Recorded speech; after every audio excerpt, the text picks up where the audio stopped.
Ce matin, vous nous dites, il y a pas de la rumba dans l'air, mais plutôt de la gauche.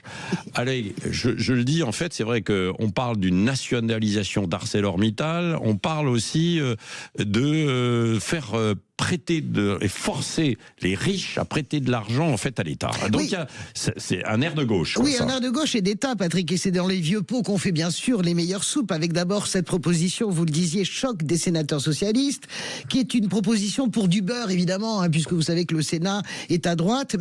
Mais cette proposition va évidemment revenir pour la deuxième lecture à l'Assemblée nationale, ce fameux emprunt obligatoire. C'est très simple, obliger les 20 000 foyers les plus riches à prêter de l'argent à l'État avec un remboursement dans les 3 à 5 ans sans intérêt.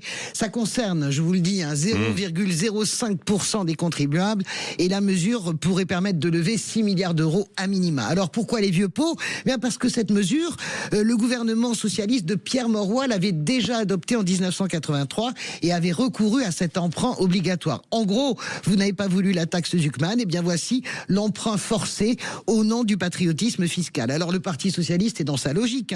Depuis le début de l'examen, Olivier Faure l'a martelé, nous ferons des compromis, mais vous devez avoir des actes importants sur la justice sociale. Autrement dit, trouver de nouvelles recettes, la justice fiscale, pardon.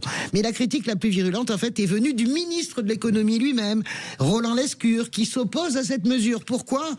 Écoutez, il faut plutôt y voir plutôt la vexation du ministre qui n'a pas été consulté à l'évidence, mais qu'importe. De ne pas y avoir pensé. Alors, non, de ne pas y avoir pensé, mais qu'importe, parce que Sébastien Lecornu est à la recherche d'un budget impossible et tout à fait prêt à pousser cet emprunt, ainsi que Emmanuel Macron, emprunt que lui ont soufflé les socialistes. C'est peu de dire que le tandem Lecornu-Faure fonctionne en la matière, mais jusqu'à quel point ? Parce qu'à un moment donné, il va y avoir la vérité du vote, du budget. Les socialistes ne cessent de répéter, ça n'est pas notre budget. Le maximum que nous pourrons faire, c'est de nous abstenir, même si, là aussi, ça tangue un peu. François Hollande, lui, commence à faire campagne en disant, mais après tout, s'il est suffisamment corrigé, pourquoi ne pas voter oui ? On verra ça jusqu'au 23 décembre. Vous savez que les députés ont prévu de siéger à minima jusqu'au 23 décembre. Bon, on revient aux années Mitterrand, finalement. On revient aux nationalisations. Absolument. Ce que je disais tout à l'heure. Vous avez absolument raison. Parce que c'est LFI, notamment, qui est à la baguette pour demander la nationalisation d'ArcelorMittal. Oui,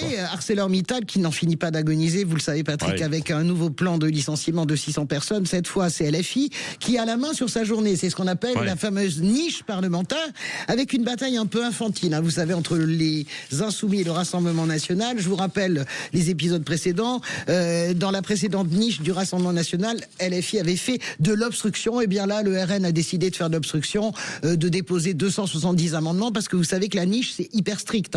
Vous l'avez de 9h à minuit. Tout ce qui n'est pas passé à minuit ne passera jamais. Finalement, le Rassemblement National retirera ses amendements et devrait s'abstenir. Pourquoi ? Parce que l'électorat populaire de Marine Le Pen ne comprendrait pas, évidemment, que le RN, si vous voulez, s'oppose à une mesure pour sauvegarder de l'emploi. En tout cas, cette nationalisation d'Arcelor pourrait être votée aujourd'hui. Je vous le dis, elle a de très grandes chances avec un Rassemblement National qui s'abstient. Pourquoi il dit ça ? Parce qu'elle a déjà été votée dans une proposition en 2024. Donc ça veut dire que ce serait le retour d'une nationalisation très symbolique et surtout une grande victoire pour Jean-Luc Mélenchon. Oui. Qu'est-ce que disent, alors, puisque cette chronique s'appelle Drôle d'époque, qu'est-ce que nous disent ces deux événements ? Vous avez raison, on en a parlé tous les deux. Ça dit que dans la tourmente, on revient toujours vers l'État, vers le réarmement de l'État. C'est la culture colbertiste française. Et finalement, le libéralisme, même soft d'Emmanuel Macron, ne résiste pas à la culture de notre pays, dont le modèle repose sur un État-providence fort, structuré, trop rigide et obèse, bien sûr. Diront-les-en, Elisabeth va me dire ça tout à l'heure. Non, mais il n'y a pas qu'Elisabeth, il y en a beaucoup qui vont vous le dire. Mais je vais vous rappeler, oui peut-être, mais qui garantit aussi l'égalité pour tous, avec les 3 piliers de la République sociale, le droit à une retraite pour tous, la gratuité des soins et l'assurance chômage. Finalement, en temps de crise et de tempête, on se retourne toujours vers l'État et c'est normal, c'est pas l'État nounou. Pourquoi ? Regardez les deux exemples les plus récents. La crise financière de 2008 et la crise sanitaire du Covid.